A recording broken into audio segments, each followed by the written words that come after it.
All right. Well, welcome, Dave Miller. It's great to see you, man. I'm really looking forward to connecting with you today and hearing a little bit about your story and where you're at and what you got going on these days. Yeah, awesome, Matt. Thanks for having me on. I appreciate it. Yeah, absolutely. Well, for those of you catching the replay here who aren't aware of Dave or haven't had the opportunity to meet Dave yet, Dave, there's lots of words that come to mind that I could use to describe you. Okay. And Choose the good ones. just I'll stick with the good ones. That's right. No, but a few that come to mind are some of the things that we've talked about are things like entrepreneur, gym owner, enforcer of the law. I want to hear a little bit more about your experience working on the police force, Yeah, but also recently been coach, a consultant, an advocate for youth and for mental health. And so I also know you just as an all around awesome guy with a great energy, a positive outlook on life, and just somebody that I've certainly enjoyed connecting with over the years. So yeah, I want I to say thank you appreciate that. for being here. Yeah, thank you. So it's a lot of hats, I guess, that I've worn over the many years. Right. Well, that tends to happen too over time, doesn't it? Yeah, Yeah. yeah, it does. Well, you and I have had an opportunity to meet a few occasions, and I feel like we had a similar start as far as an entrepreneurial journey goes. Yeah, And I got my start as an entrepreneur, as a gym owner myself. And I think that although our paths maybe did this, they've kind of come back to, a realigned common again. ground again here. But Yep. tell me, how did you get your start as a gym owner at the ripe age of 20? Because that's pretty young for a lot of people. Yeah, completely inadvertently. I graduated grade 13 high school at the time when it went to grade 13 here. And I knew at that time, I felt like I wanted to get into either kinesiology, maybe paramedics, or policing. I was kind of juggling around. And I remember like I was like 18 years old, and I remember going home and I was like saying to my parents, because like the natural progression is you graduate high school, you go to college or university. And I was like dreading having to ever tell my parents, it's like, I don't know what I want to do, and I don't want to go away for a year just for the sake of going away. I honestly didn't know what I wanted. So I took a year off, and that year off has turned into about 22, 23 years with a lot of lessons learned along the way. I swear to God, I'm probably starting back next week. Um, Yeah, yeah. yeah. But so that year off, I ended up working like four different jobs. Like I was hungry, I wanted to learn, I wanted to make money. It wasn't just about take a year off and party. Like I was very driven still. And I had always had a passion for health and fitness. And so I ended up getting a job at a gym that I had grown up in as a youth going through high school. And that year, I poured myself into sales training. I got certified as a personal trainer. And I just kind of really started like taking in all this business knowledge that I wanted. And the two guys that owned it at the time, um, right prior to me getting hired there, had let go of their manager. And for the whole first year that I worked there, I didn't have a manager there. They never replaced her. And I was then kind of left to really figure things out on my own, but they saw that I was doing it and doing it well and that I was driven. So I'd already started the school application process. And at the same time, they approached me. They're like, listen, we don't want to derail your plans. We know you're going away to school. However, here is an opportunity that we'd like to present you with. We really like what you're doing. Would you like to manage the gym, but also would you like to buy into it and have a certain percentage of ownership? And so I did that at that time. And then that eventually transpired it over the years to me eventually taking over full ownership of the company, which I just ended up selling in June of this year. So about 20, 21 years later, Wow. ridded myself of it, which after all of the COVID stuff, that really took away my passion for the fitness industry. And, I was already kind of getting to the point where I wanted out of it, but it just kind of really, Really? I was like, yeah, like this is enough for me. So, I ran the gym like from the time that I started there. I was like the full owner operator for about, um, 7 years before I made the transition into law enforcement at that time, which I now also have left that, after a 15-year career in that to do what I'm doing now. Right. Wow. Well, a couple of things jump out at me from your story there, and that's that one. those are the kinds of things that I think that are really interesting when you look at back in hindsight, to see how like a simple idea of like joining and training at a gym has the potential to change the entire trajectory of your life. Oh yeah. And when you probably never could have anticipated that opportunity, or have guessed that they would, have fired their manager and seen something in you that they wanted to cultivate and then ask you to be a part of. But life's so full of interesting opportunities like that, isn't it?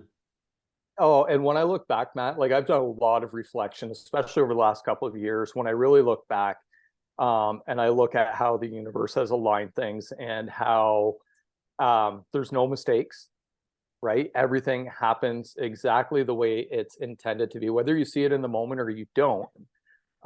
It really leads you to a path of where you're meant to be.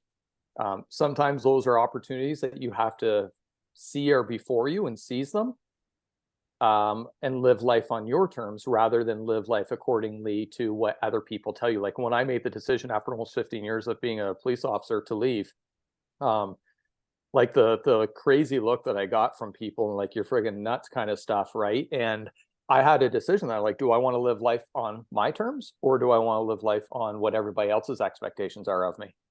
Right. And it was pretty clear that I'm living life on my terms, what I want to do. Right. Yeah. The interesting thing about that is so oftentimes when you look back and reflect upon those moments, it's easier to see how, it came together for you or to support you and that sort of thing. But in the Yeah. moment, it usually comes in the form of like either a loss or a sacrifice or something not working out the way that you had wanted it to or planned to. And I know personally, like I ended up in the fitness industry, owning and operating my own gym because my wife's UK visa and my ticket to law school ended up falling through. And we had to make some changes of plans and Mhm. reevaluate. And I look back on that now, at the time was a horrible time because all of our plans and everything that we thought was worked out for us is now, poof, oh, it's all changed. Right. And now I look back and I think to myself, man, am I glad that ever happened? Yeah. Yeah. Right. And when you're faced with that, and whether it's a form of adversity or something like that, and you can't, even though it's not always clear right then, and you can get really down about it, you just have to trust that there's something bigger than you happening behind the scenes, and it's all part of the unfoldment of where it is that you want to go. Right. Yeah, for sure. So, moving from being an entrepreneur, owning your own business in the fitness industry and that kind of Yeah. thing into law enforcement, was that something that you'd always wanted to do or?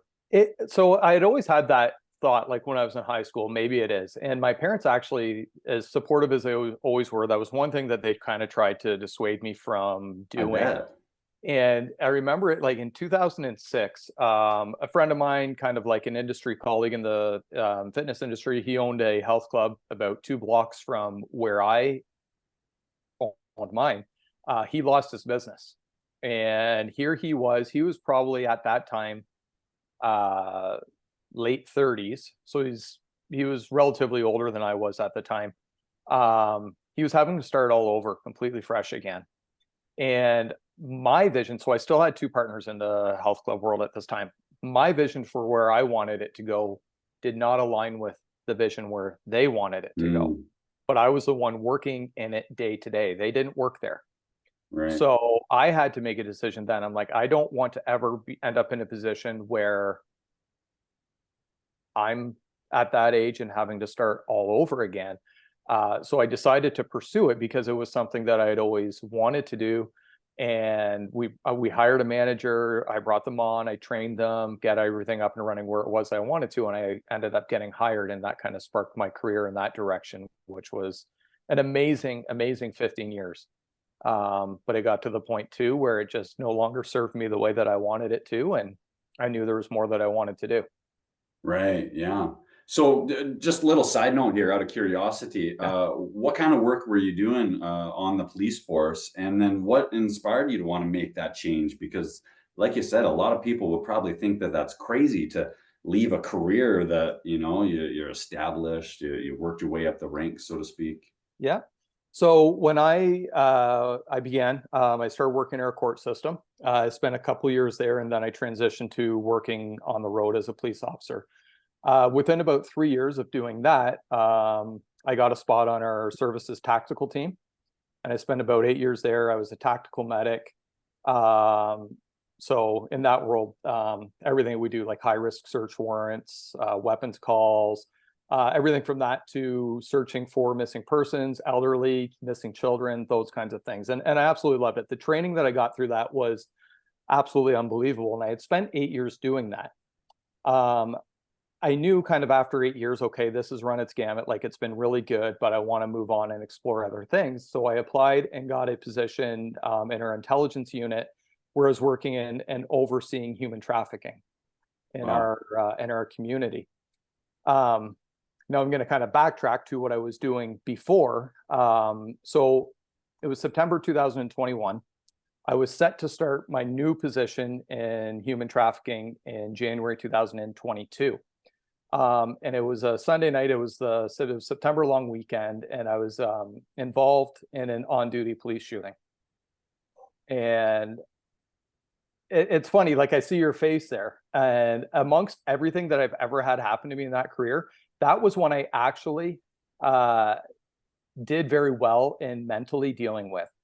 Mm. Because it's something like right from day one when you're training, they prepare you for. However, then what I went through after that, so, time goes by, the 3 months goes by, I continued working, and then I ended up working in human trafficking. And what happens then is like an independent review board comes in and makes sure that there was no wrongdoing on my part. And I was clear from that. Almost coincidentally, Matt, at the same time, and Delin, and our story now, where we live and everything like that. At the same time that I was cleared from any wrongdoing, so go on, Dave, like you're, keep just doing a good job. Green And light. I had this epiphany moment of, I hated the feeling that anybody else outside of me controlling my own circumstances could walk in one day and take away my freedom. Mm. When I was cleared of it, it really hit me. I was like, I could have lost everything potentially if somebody on the other end views this as something different than what it was.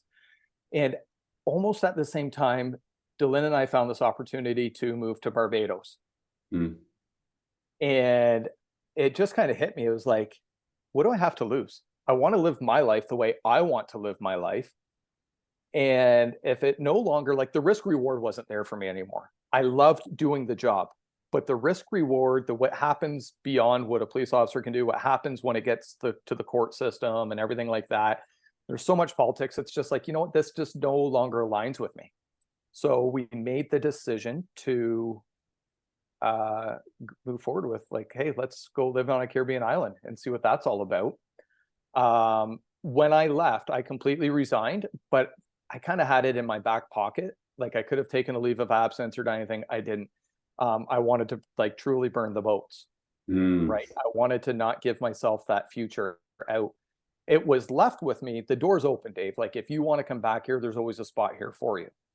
Okay, thank you very much. I'll take that compliment. I'll put it in my pocket, but the boats are burned. Like, I'm not coming back to this. And I already knew in my mind where I was going. I had been, so I began actively working into Lynn's business with Pursuit Institute, setting up our business structure for coaching, kind of helping the coaches that we onboard, helping them develop and set up a business. And I thought that was kind of going to be where I was going to be staying, but always in the back of my mind, I was like, there's always an attachment to law enforcement for me. And I had these guys, right? I said earlier, people gave me this crazy look, like, you're nuts. Like, how are you leaving this job? You got the pension, the security, all the things. So one day, just like, I'm a creator at heart, and I love brainstorming and everything like that. So I was just like, you know what? I'm going to tell these guys how I'm doing. Like, so I came up with like 15 different roles a police officer could have. And I didn't stop till I tried to find like 3 to 5 monetizable business models that any of them could start. So my initial brain thought was, I'm going to create a business where I help other people in emergency services take and utilize their unique skill sets that they have to then start their own business. But I hit one that I was like, no, this one is for me. And it really aligned with one area that I always wanted to work in with police, but I didn't think I truly could do it, was internet child exploitation. you see a lot of really terrible things in that world. But I hit on a point there, and I approached a guy that I used to work with, and he couldn't take it on as a business himself, but he helped set up the entire development and walked us through it. And we put it all together. Is education that we've now created for youth and parents about online digital safety, protecting them from the over 5 million online predators that exist today. So we've created a full online e-learning module and platform for parents and youth to be able to go through and take our courses to enhance their knowledge, to enhance their confidence in the online world, giving their youth protection that they need. So that's what we developed that. We started a year ago, December 2022 we started. And we just went live with it about 4 weeks ago now. Wow. Well, congratulations. And the name of the program that you developed is called Protection. Protection, but tech is spelled like TECH. Beautiful. So yeah, protection. Yeah. And that way, yeah. Well, I'll tell you, man, I mean, these days, I mean, kids are wanting to get online earlier and earlier. And I know that like my 8-year-old's already asking about when do I get a phone and when do I get an email and when can I go on YouTube, and everything is all about like and subscribe. And, you know, the thing is that genie's out of the bottle. And, you know, kids are exposed to those kinds of things at a younger and younger age, and technology, it's not going anywhere anytime soon. And so I think for me, the important part is to be able to like educate those, well, probably myself as a parent, but the kids too, to make sure that we're setting them up to be safe and to be successful online. So yeah, it's from 2018 to 2022, rates of internet child exploitation have increased by 815%. I'm sure there's a lot that you can attribute to that from COVID and kids just being like, hey, here's a device, like go, you know, be in your own little world there. Right. But 1 in 5 children experience an unsolicited online exploitation attempt. 2 out of 3 will face sextortion, which is now where a youth has self-exploited themselves, shared an image of themselves with somebody on the other end who is not who they say they are. And then they get basically taken as a digital hostage. And less than 15% of parents actually know what their children do in the online world. So when you couple all of those things together, you got a major recipe for disaster. And the fallout for youth that go through it, like anything from anxiety and depression, substance abuse, drugs, alcohol, but far too many youth have taken their own life at the hands of or at the result of this, because they do it and they don't see any way out. They take a photo of themselves, they share it, they become a digital hostage, they're being demanded for more money, more images, more videos. If you don't do it, hey, Matt, I've got all your friends' contact lists, right? If you don't give me what I want, I'm going to share this with everybody and make it very public. And youth who don't have the proper internal controls or the abilities to know or see that this is not the end of the line for them end up taking their own life. And it's so entirely, completely preventable. Right. Yeah. You know, that's a really scary thought. And the importance there being able to kind of cultivate strong communication with your kids and that relationship and that sort of thing. But you're right. And I'm guilty of this to a certain extent too, where it's like, hey, mom and dad are on calls for a little bit. Why don't we sit down? We got some games here and that sort of thing. But, you know, I'd be lying if I said I knew what they were doing online all the time. And that's the thing. And we teach the parents, you know, our goal is not to have parents like we're not trying to incite fear in people and have them go and say, hey, you can't have technology, it's bad, right? Kids need it. They need it for education. They need it for careers. Everybody now is becoming a content creator, even youth. Like they need to know how to utilize these things. Our goal here is to teach them the dangers that exist, starting with the parents. And then rather than the parents marching up to their kids and be like, you can't use this and take it away from them, it's about teaching them now how to have meaningful conversations about it. So we've got courses on even fostering trust in your home when it comes to the digital world. But we've created education for youths age 6 to 8, 9 to 11, 12 to 15, and 16 plus that teaches them in an age appropriate way about the dangers that exist. So if, you know, if Matt's sitting there playing a game or you're online and somebody starts to do something or starts to try to move a conversation in a certain way, you even at your age can go, hey, that's a red flag. I think I've been taught about this, something seems off, and I'm going to go talk to mom and dad about it. Whereas if parents just be like, you know what, hey, Matt, you cannot use this anymore, right? Or you're off, like whatever. Matt, don't be stupid on there and just don't take a picture of yourself and send it to me. That's the way most conversations are held with it. And parents use like the wishing and hoping it doesn't happen strategy, or not Right. my child, it will never happen to my child. And those aren't Right. good strategies. But most kids, though, if mom and dad just come in and march up to them and say, you can't do this or don't do this, it goes in one ear and out the other. Well, What what if, you resist persists. right, right? And if we educate them in a way, so we're independent from them, but if we educate them in a way that they understand Right. that there's going to be changes made in the household around technology, even if it's as simple as here's an iPad, you know what, mom and I got work to do, but don't take it to your bedroom where you're out of sight, out of mind. Because when they're out of sight, out of mind, that's when they're more apt to do things that they shouldn't. If they're Right. sitting on the couch in the room beside you or in the room that you're in, they at least, you still can't stop necessarily who they're talking to, but if they have the education and awareness now to be like, hey, if I am talking to this person online and they say, yeah, my name's Matt Joden and I'm also 15 years old and I Right. know whatever, they understand that if I don't know you, well, how do I really know that you're Matt Joden, right? Or, and Right. that's, the way we get them thinking about it in a bigger Right. way. Well, and you touched on a really interesting point there, and that's that I think that a lot of times we have this tendency to think that either like, well, that won't happen to us, or we're we're immune to that kind of thing. But I know personally, like I was a victim of identity theft during COVID, Hmm. where somebody got a hold of my social insurance number. They went in to the SGI, which is the government insurance program in Saskatchewan, had a driver's license made up with their picture and all of my information, walked right into my bank branch and tried to drain my business bank account. And so a lot of those online things that we think are somebody else's problem can actually happen to us a lot easier than we think if we're not careful. Here's the direct parallel from what I'm doing and what you just talked about to the fitness industry. Okay. People wait until they've been diagnosed with something and Right. they change.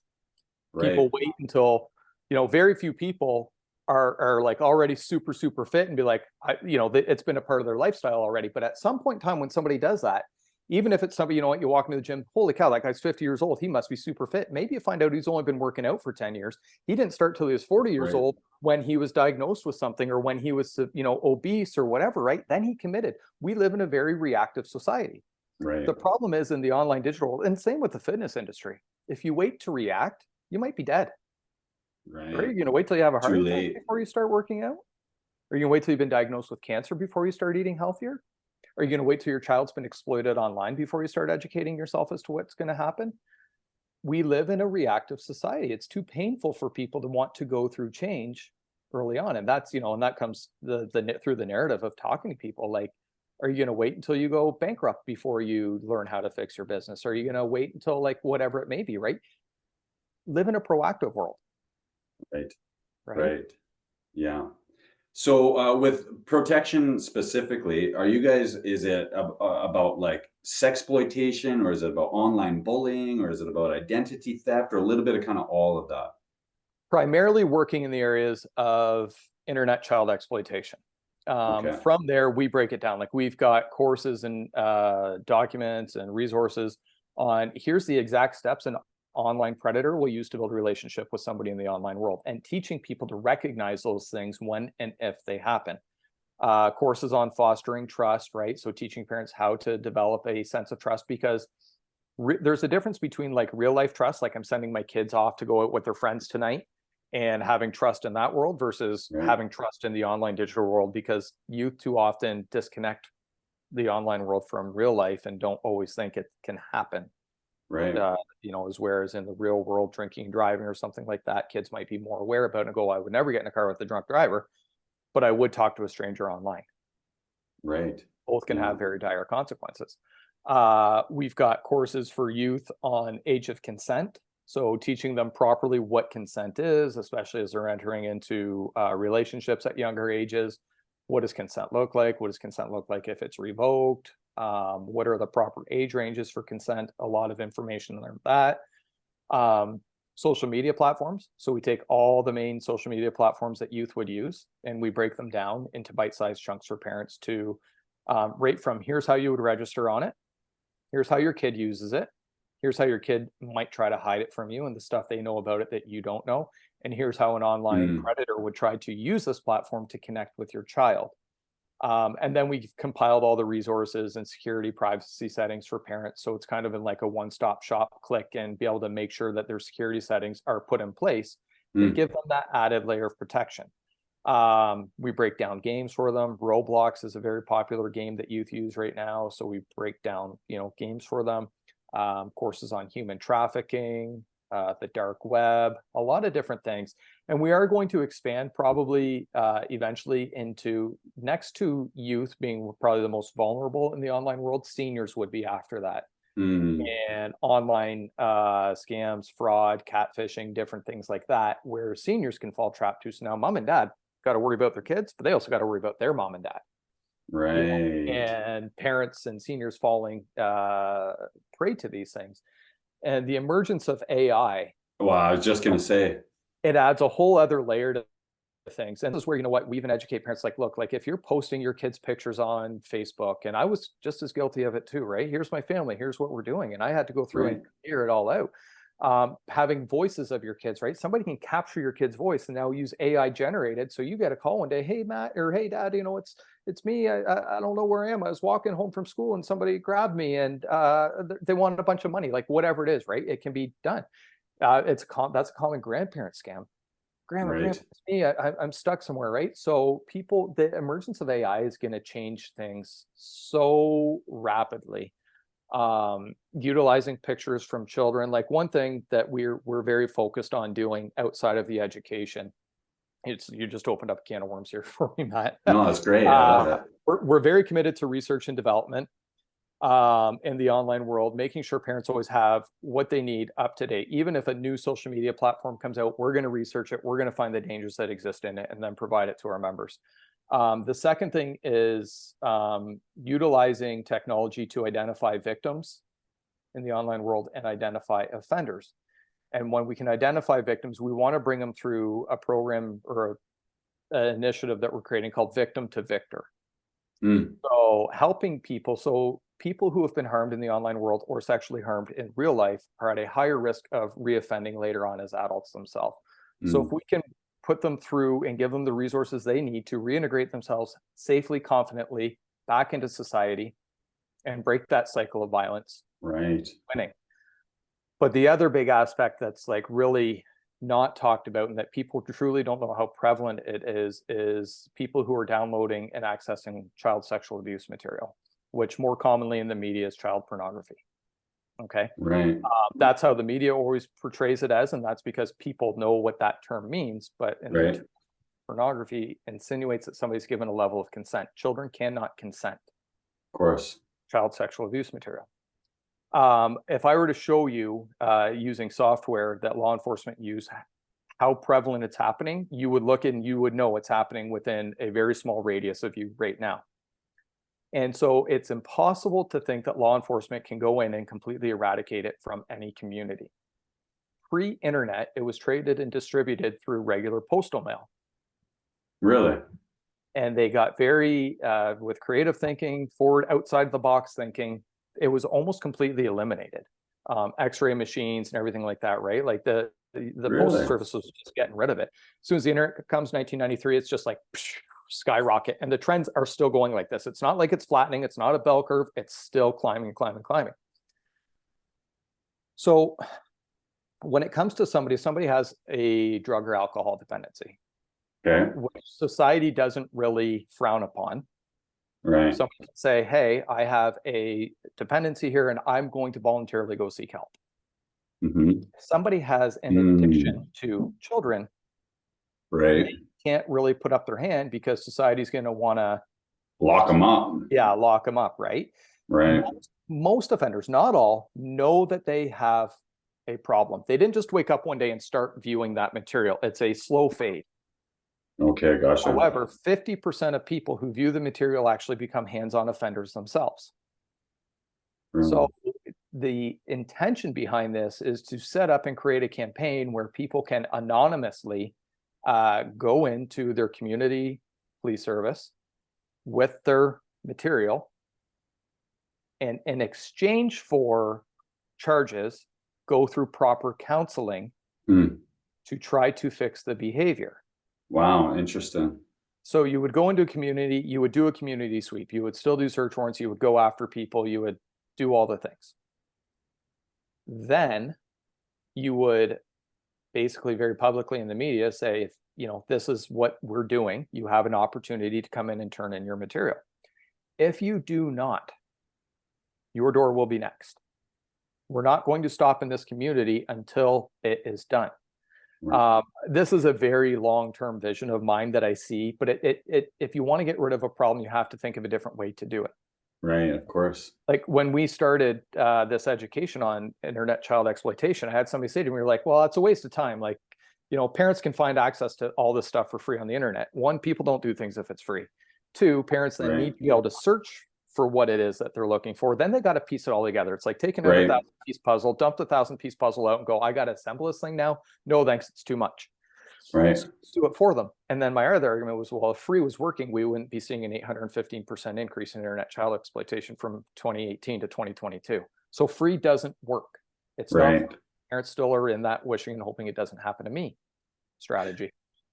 Right. Well, there's almost just too much information out there. And where do you even start? And how do you start to like compile the information to let it make sense? And that's what we do. We do the heavy lifting for people, but most of our courses are only 15 to 20 minutes long. Like we're not trying to create parents with like a master's or a PhD in this. Right. If I can make a parent 30% more aware, right, it's a win. If I can make them 50, 70, 90% more aware, it's bigger wins, right? But as long as when people know better, they do better. So if you know 30% more today than you did last month about internet child exploitation and how to protect your family, that could be what it takes to save something from happening to your child. Right. Yeah. And we explain it very easy. It's all video, but we've put everything into audio as well, so you can listen to it walking the dog, doing your makeup in the morning, driving to work. Right. Yeah. You can listen to it very easily and consume it. Right. So, out of curiosity, for those of you that are here or watching right now, has anybody seen The Sound of Freedom that recently came out? It was a documentary or a movie that was made about the role of child exploitation in today's world. I haven't seen it myself either, to be honest with you. And part of me feels like I can't bring myself to watch it. But I also know that, man, there's maybe a large part of me that just thinks I'm like an ostrich sticking my head in the sand. And if I don't look at it, don't acknowledge it, then it's not real, sort of thing. And most people think like what I'm talking about is like, oh, it's an only in the media problem. It only exists if I read about it. Or overseas or something else, far away. Sound of Freedom. So Tim Ballard, who is the founder of the Operation Underground Railroad, that's who the movie is based off of, his life. And I actually had the opportunity to see him speak probably about 6 or 7 years ago in Salt Lake City at a conference there. And just to see him speak in real life was super amazing. Obviously, I was full swing in my police career then. Like I didn't even have on the radar doing what I am now. But the movie is there's highs and lows to it. Like there's moments where I was just filled with anger. There's moments where I was filled with heartbreak. There's moments where I was filled with fear as a parent. Right. All these different things, and it's there's a happy ending to it, but the ending is also left where this is still ongoing all the time. Like it's not the movie ends and the problem's done. It's a real life story that's still going on. Right. Yeah.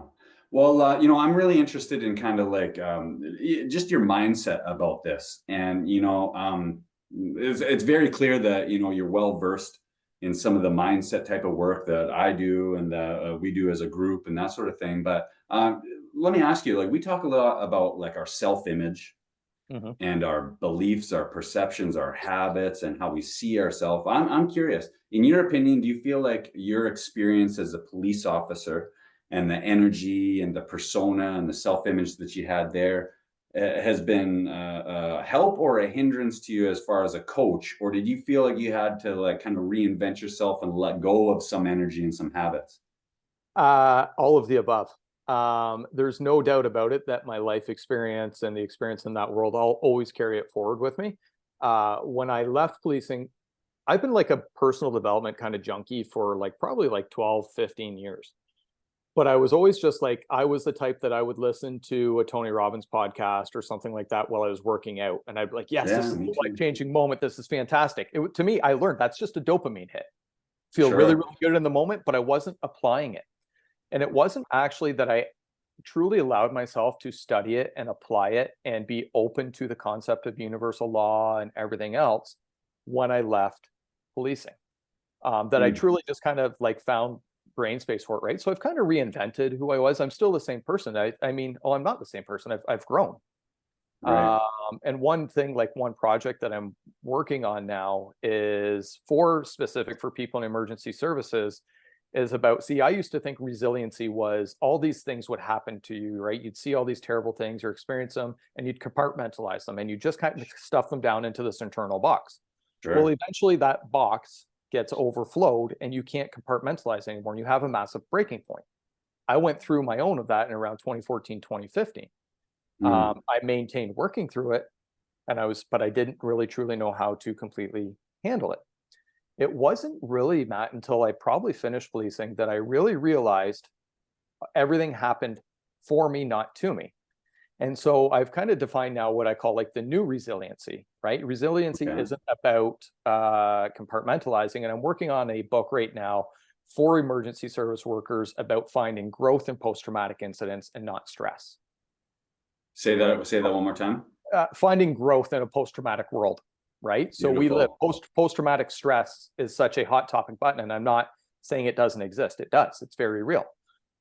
But as soon as you start to identify as a victim and you Right. tell yourself every single day, I am a victim, you develop that persona. I'm a victim, so I'm going to be a victim, and everything else out there is happening against me, and the world's conspiring against me, and nothing's going right. You develop that mindset. So therefore, you begin to live your life that way.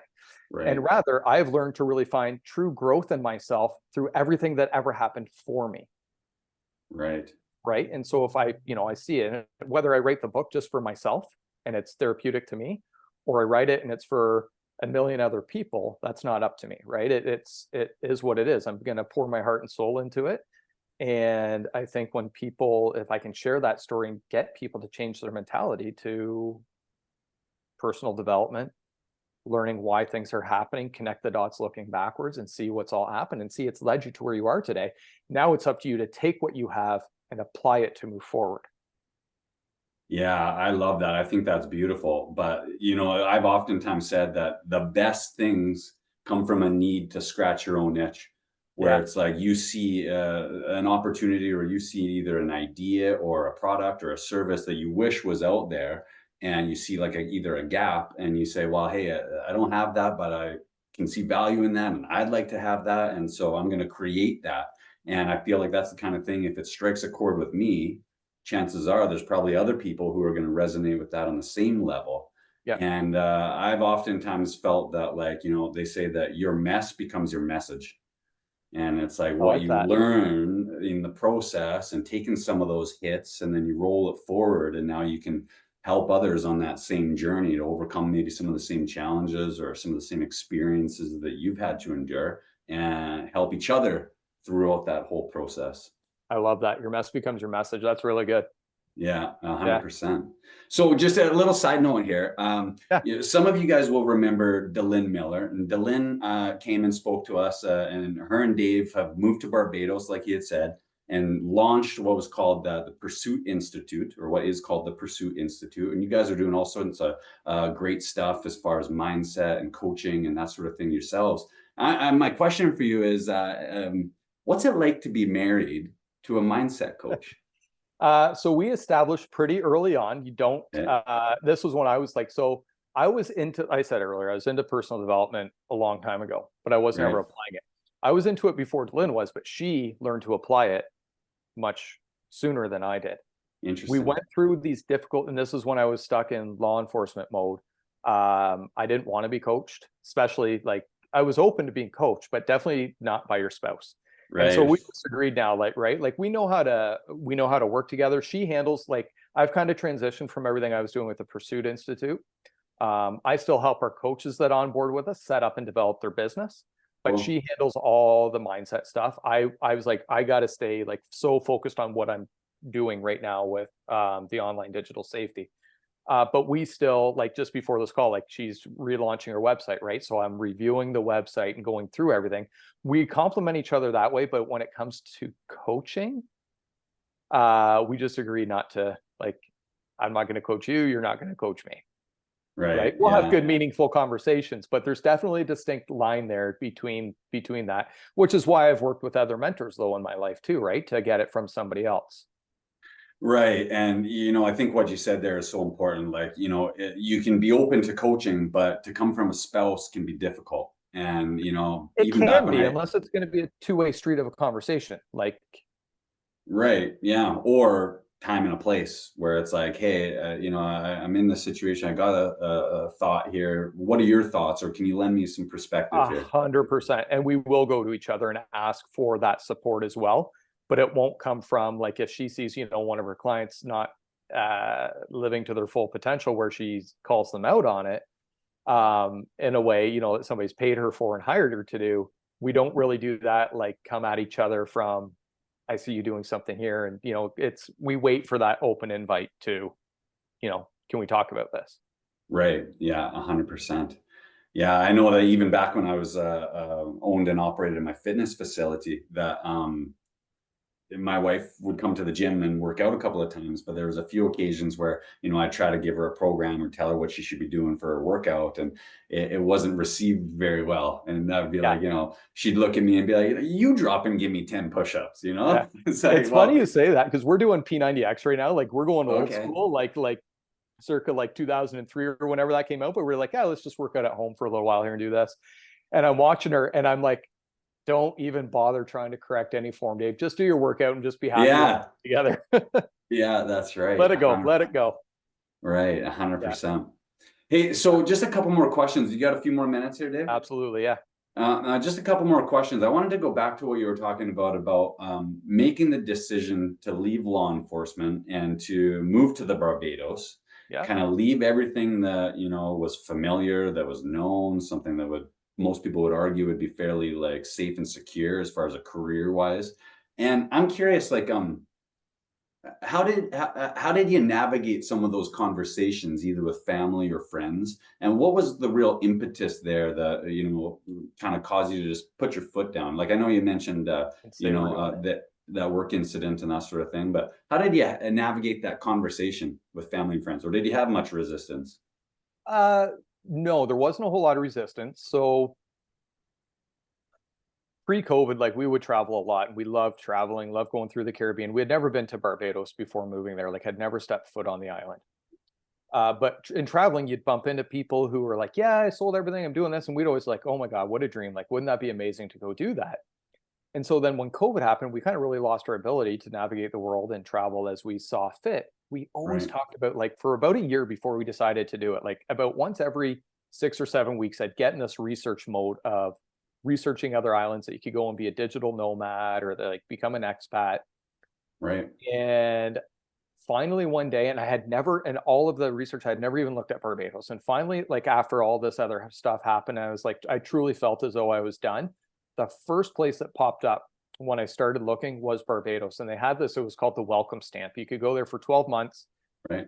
live abroad. You didn't need a visa and everything. It checked all the boxes for us. It was out of the hurricane belt, Hmm. English speaking, good medical system, right? Our oldest daughter, she's type 1 diabetic. They have a diabetes clinic right on the island. Good, it's a safe island, right? So good school curriculum education system there. So we're like, all right, it takes nothing, it costs nothing to apply. So let's just apply. Well, we talked Right, about it for like a week. All right, let's apply. And then when we applied, we started kind of dropping it to some friends that we really, really trust. Hey, right. this is something we're thinking of doing. And just to kind of like, this is the problem. We were still seeking validation from other people, Interesting. but it was kind of like biased validation. I was seeking it from people who I knew would say, do it. Right, Okay. Then we got accepted and we did all the things before, like, we sold our house privately. Um, one showing, it was sold. Like, wow, I hadn't told my work yet. We didn't have a place to live in Barbados yet. So even it was like, if we decide not to go, well, we need a new house anyways now because it's sold. like all these different things. And then so we started with our parents. My mom and dad spend their winters in Florida anyways. They're gone 4 or 5 months out of the year. All right, cool. Not a big deal. My sister, she lives like an hour and a half from me. So I probably see some people more than I did actually when I'm back in Ontario, Canada right now, for the holidays, but I probably see people more now than I actually did when I truly lived here. Right. Um, we got a little bit of resistance on Dylan's side just from one family member, like nothing crazy, just wasn't overly happy that we were doing it. But everybody else was truly, truly supportive. The hardest one that Dylan had was her mom. Her mom had been sick for about 20 years, was still very ill. And Dylan, wanted, she's like Dylan's best friend. And her mom, out of anybody, was the most supportive because she's like, Wow. live your life. Like, I don't know how much longer I'll ever have to live, and go live your life. And, oddly enough, I guess her mom ended up passing away about 2 months after we decided to move. So we were still in Mm. Canada at the time, living here. Um, but we went, right? People come visit us, we come home, right? It's like, I think we see some people more now, like I said. So it wasn't tough. There was some shock value to it for sure, from people, but nobody really dug their heels in and, tried to talk us out of it or say we're crazy, and you safeguard yourself against people too who try to hold you back from your dreams. Right, right. Well, I can relate very much so to kind of like having this, yearning to want to do something and kind of almost seeking validation, but testing the waters by floating it out there to a couple people that will kind of be supportive. And Yeah, I can see myself, I've done that and maybe even still do that to a certain extent. But, I found that that kind of allows me to kind of build confidence in a way that then I can take that other step or that next big step and that sort of thing. And hey, we might be a little bit crazy, Dave. And could maybe be. that's not a bad thing. But like, hey, Yeah. we sold everything and we moved halfway across the country to a city that we'd never even been to in the middle of a worldwide pandemic to kind Hmm. of like start over. We changed everything, and so I think that there's freedom in that, as long as that's what you want to do. For And sure. It's funny what a change of environment will do for you. And oh, you can change your environment in your own, like if you're not going to pack up and move, you don't have to. It's right, just a certain change of, it's sometimes giving yourself permission to eliminate some people out of your life that you don't serve me, or you don't support me, or you don't anything. I was having a conversation with a friend the other day who's doing it's got a pretty cool business idea. And when he was telling me about it about a month ago, I told him, I was like, I think you're selling yourself short on what you can be doing here. And he mm, told me 2 days ago when I was with him, he's like, out of all the people I told, he's like, most people just give you a thumbs up and say, hey, good for you, go do it, whatever. He's like, you and one other guy actually called me out and said, I think you can do better. And he's like, interesting. and that pushed me a lot, right? So your environment matters. Oh, And 100%. I'd say you got to be careful. There's a lot of soul suckers or stealers out there who will try to hijack your dreams because they don't align with theirs, or they wish that they could do it themselves, but they don't. And they'll try to steal it from you, or they'll try to crush yours and hold you back to keep you at the same level. Right. Yeah. Well, and I have a lot of conversations with people about this type of thing too, because I find that oftentimes my experience would lead me to believe that they're not even necessarily doing it to be malicious. Sometimes they're doing it because they think that they're trying to protect you Right. and they want what's best for you, or that they know, like, hey, that's kind of risky. It's like, well, is there some risk involved? Sure. But I mean, there's inherent risk the moment that you get out of bed in the morning. So, Right. I mean, hey, you got to make some of those choices yourself. And well, I remember, when you guys were kind of going through that process of making the move and transitioning to Barbados, and some of the conversations that Lynn was having with her mom at the time, and she was sharing some of that with us. And I just think to myself, what a gift for her mom to be able to support that, and to be able to say, hey, you know what, like, do your thing and go for it. I've had some people in my life who are real champions and who have given me the green light, and even gone so far as to say, like, hey, and even if it doesn't work, we'll be here. Come back, Right. you know? Yeah.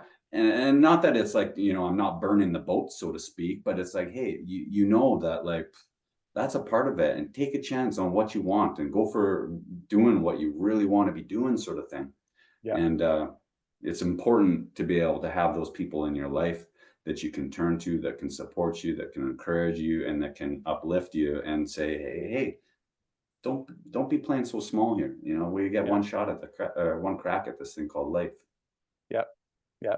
Right. You won't Yeah. ever regret it. You won't. The only thing you'll regret is if you remember that idea I had 20 years ago. Oh, I wonder what it would have happened if I acted on it, or whatever it may be. Right. Like, Right. just don't play small. Right. Right. Live with the Yeah. purpose, live with the passion. Right. Yeah. Yeah. 100%. So, last question here for you, Dave, before I let you run. But in your opinion, what do you feel is like the most important attribute or skill set required to be an entrepreneur, or to be a business owner, or to kind of beat the beat of your own drum, so to speak? I think self-belief.